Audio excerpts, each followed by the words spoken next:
Hello നമസ്കാരം, welcome to flavour spot. ഇന്ന് ഞാൻ ഉണ്ടാക്കാൻ പോകുന്നത് കാണാനും തിന്നാനും അടിപൊളിയായിട്ടുള്ള ഒരു ഡിഷാണ് ഫ്ലവർ ഫ്രൈ അഥവാ പൂ പൊരിച്ചത്. ഇതെങ്ങനെ ഉണ്ടാക്കാമെന്ന് നോക്കിയിട്ട് വരാം. ആദ്യം തന്നെ നമുക്ക് ഫ്ലവർ ഫ്രൈ ഉണ്ടാക്കാനുള്ള മാവ് റെഡിയാക്കാം. അതിനുവേണ്ടി ഞാൻ ഒരു 1.5 കപ്പ് ഗോതമ്പ് പൊടി എടുത്തിട്ടുണ്ട്. ഇനി അത് ഉപ്പും വെള്ളവും ചേർത്ത് കുഴച്ചെടുക്കാം. മാവ് കുഴച്ച് റെഡി ആയിട്ടുണ്ട്. ചപ്പാത്തിയുടെയോ പൂരിയുടെയോ മാവ് പോലെ തന്നെയാണ് ഇതും കുഴക്കേണ്ടത്. ഇനി ഇത് നമുക്ക് 15 മുതൽ 30 മിനിറ്റ് വരെ റെസ്റ്റ് ചെയ്യാൻ വെക്കാം. ഇനി നമുക്ക് ഫില്ലിങ്സ് ഉണ്ടാക്കാം. ഫില്ലിങ്സ് ഉണ്ടാക്കാൻ വേണ്ടി 200 ഗ്രാം ചിക്കൻ വേവിച്ച് നുള്ളിയിട്ടത് എടുക്കാം.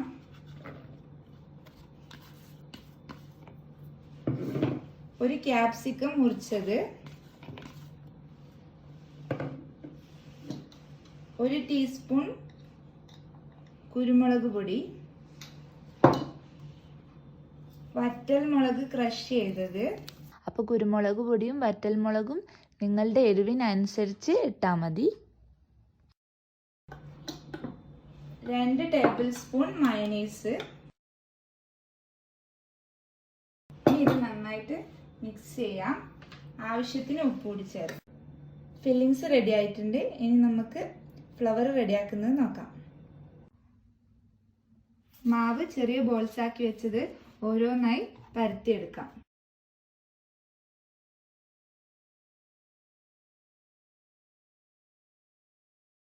വളരെ നൈസായി പരത്തിയെടുക്കണം.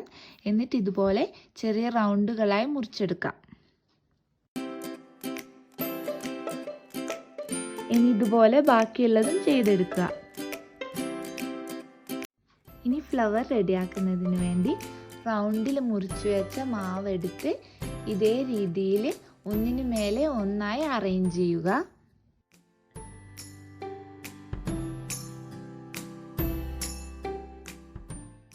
ഇതിൽ നേരത്തെ തയ്യാറാക്കി വെച്ച ഫില്ലിങ്സ് സെൻറ്ററിലായി ഇതുപോലെ വെച്ചു കൊടുക്കാം. ഇതിലുപയോഗിക്കുന്ന ഫില്ലിങ്സ് ഇത് തന്നെ ആകണമെന്ന് നിർബന്ധമൊന്നുമില്ല. നിങ്ങളെ ഇഷ്ടത്തിനും താല്പര്യത്തിനും അനുസരിച്ച് ഇത് മാറ്റം വരുത്താം.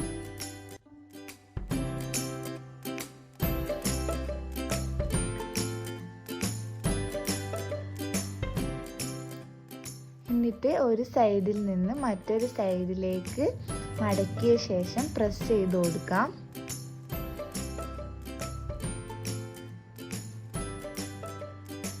എല്ലാ സൈഡും നല്ലോണം പ്രസ് ചെയ്ത് കൊടുക്കണം.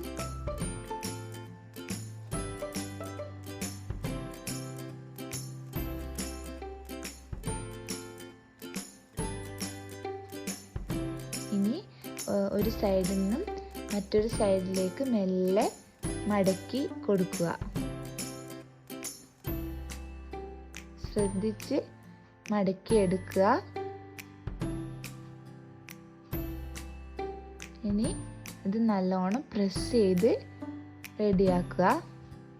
നമ്മുടെ ഫ്ലവർ റെഡിയായി വന്നിട്ടുണ്ട്. കറക്റ്റ് ഒരു ഫ്ലവറിൻ്റെ ഷേപ്പിൽ വന്നിട്ടുണ്ട്. അത് എല്ലാ സൈഡും നല്ലോണം പ്രസ് ചെയ്തൊന്ന് റെഡിയാക്കണം. ഇപ്പം ബാക്കിയുള്ളതും ഫ്ലവറിൻ്റെ ഷേപ്പിലാക്കി എടുത്തിട്ടുണ്ട്. ഇനി ഇത് ഫ്രൈ ചെയ്തെടുക്കാം. എണ്ണ നന്നായി തിളച്ചതിന് ശേഷം മീഡിയം ഫ്ലെയിമിലിട്ട് ഓരോന്നായി പൊരിച്ചെടുക്കാം. ഉള്ളൊക്കെ നല്ലോണം വേവുന്നത് വരെ ഫ്രൈ ചെയ്തെടുക്കുക. ഇതിൻ്റെ എല്ലാ സൈഡും നന്നായിട്ട് ഫ്രൈ ചെയ്തെടുക്കാം. മറിച്ചിടുമ്പോൾ ഒരു കാര്യം ശ്രദ്ധിക്കണം, ഫ്ലവറിൻ്റെ ഷേപ്പൊന്നും മാറാതെ നോക്കുക. ഇത് ഫ്രൈ ആയി വന്നിട്ടുണ്ട്. ഇനി ഇത് കോരി മാറ്റാം.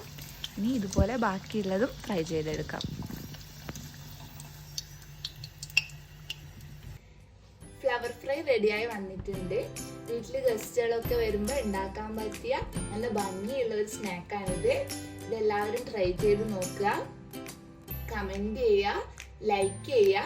വീഡിയോ ഇഷ്ടപ്പെട്ടിട്ടുണ്ടെങ്കിൽ ചാനൽ സബ്സ്ക്രൈബ് ചെയ്യുക. താങ്ക്